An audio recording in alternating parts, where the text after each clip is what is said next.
एक राजा था, उसके 4 रानियां थी। वो अपनी पहली रानी से बहुत प्यार करता था और उसकी बहुत संभाल करता था। दूसरी रानी के लिए जब भी वो कोई फंक्शन में जाता था, कहीं घूमने जाता था, वो अपनी दूसरी रानी को लेके जाता था। और तीसरी रानी के पास जब भी उसको कोई समाधान चाहिएगा, कोई प्रश्न पूछना होता था, तब वो तीसरी रानी के पास जाता था। और चौथी रानी के सामने वो देखता भी नहीं था, और अगर वो सामने मिल भी जाती थी तो हेलो हेलो करके बात खत्म। और एक समय ऐसा आता है कि राजा का अंतिम समय आ जाता है, तब सोचता है मेरी 4 रानियां हैं, पूछूंगा कि कौन मेरे साथ चलने को तैयार है।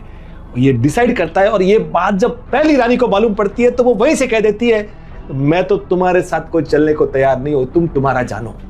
और वो चौंक जाता है कि जिसको मैंने इतनी संभाल की, और दूसरी तो उससे एक स्टेज और आगे निकल जाती है और कहती है कि जब तुम कल मर जाओगे ना, तो परसों मैं दूसरे के साथ शादी कर लूंगी। वो ताज्जुब कर जाता है।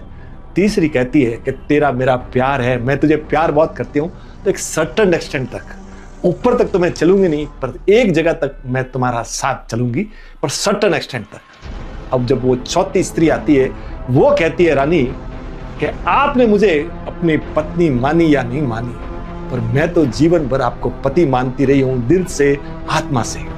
तो आप जहां जाएंगे ना, इस जन्म में नहीं अगले जन्म में भी मैं आपके साथ चलूंगी। तो साहब, राजा ने नहीं, हमने भी 4 रानियों के साथ शादी की हुई है। हमारी पहली शादी हमारे शरीर के साथ है, जो हमारे अंतिम समय में साथ नहीं चलता है, वो तुरंत मना कर देता है। दूसरी शादी हमारी धन संपत्ति है, जो शादी क्या है साहब, जैसे ही हम ऊपर जाते हैं वो दूसरों से शादी कर लेती है, पढ़ाई हो जाती है। तीसरी शादी, तीसरी रानी हमारे पूरे रिश्तेदार, भाई बंद है, जो हमारे शमशान तक हमारे साथ चलते हैं, तो उसके आगे वो भी नहीं चलते।